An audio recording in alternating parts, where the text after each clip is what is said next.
tant que chrétien, en tant qu'enfant de Dieu, en tant que pasteur et leader chrétien, nous avons des responsabilités sur les institutions que Dieu a créées. Une institution est un système autonome qui est gouverné par des lois spécifiques qui visent un but bien précis. Et il y a 3 institutions que Dieu a établies et que Dieu reconnaît. La première, c'est la famille, la deuxième, c'est l'État et la troisième, c'est l'Église.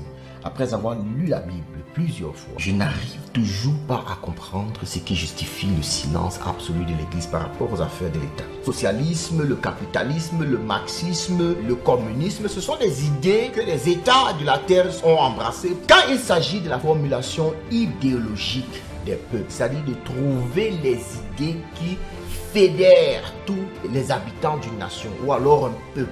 À ce niveau, l'Église, qui est essentiellement philosophique, devrait avoir un mot à dire. La restauration et la régénération spirituelle que Jésus nous confère est essentiellement spirituelle. Et parce qu'on est esprit, on est censé être plus illuminé que les gens qui n'ont pas l'expérience spirituelle, c'est-à-dire nous avons la capacité de voir et de comprendre des choses que le naturel, le commun du mortel ne comprend pas. En d'autres termes, nous pouvons mieux que quiconque formuler les idées qui peuvent maximiser le bonheur de l'homme dans une société donnée. Quand l'Église s'est assujettie à l'autorité de l'État depuis Constantin, l'Église a commencé à être entièrement silencieuse par rapport aux choses de l'État. Pourquoi? Simplement parce que l'Église et l'État étaient devenus un. L'Église, en s'alliant avec l'État, a compromis dans son objectif qui est l'œuvre de l'homme d'abord. Dès que la compromission s'est produite au niveau de l'Église et de l'État, les pasteurs, les prêtres et autres n'ont plus jamais osé parler contre les affaires de l'État. Mais quand je suis en train de prier pour l'Amérique, je ne vois pas pourquoi je devrais me taire.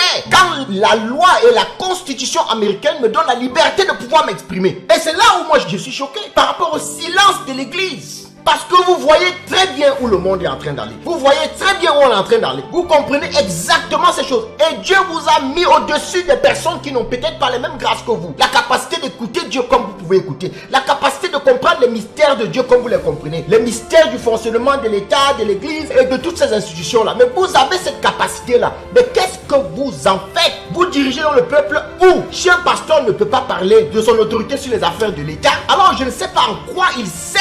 Et il ne sert à rien.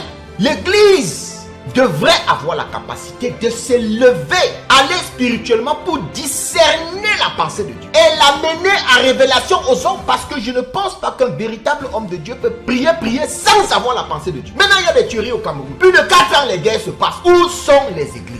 Les troubles.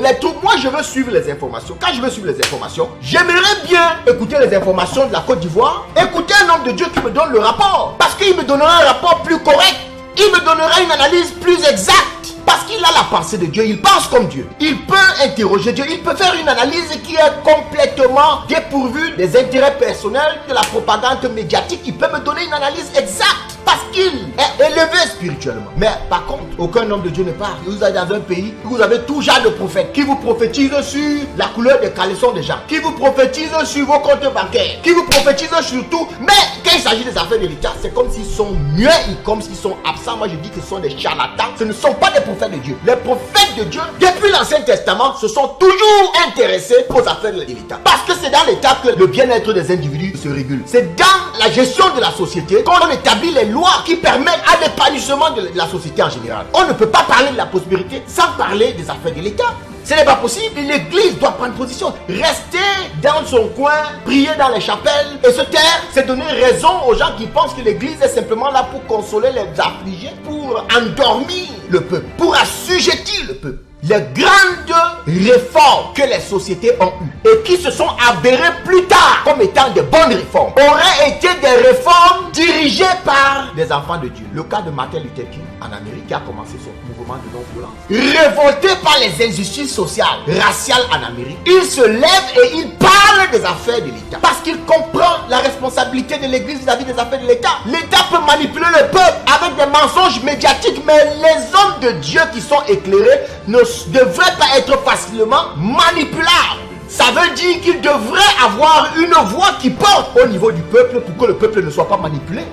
Donc ce n'est pas normal que des milliers de personnes meurent à Bamenda, dans le sud et partout.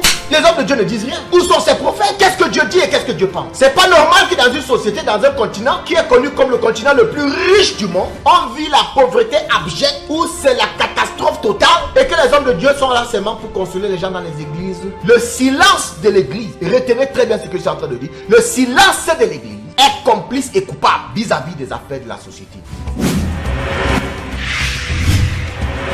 Suivez en direct le docteur Harold Wafo.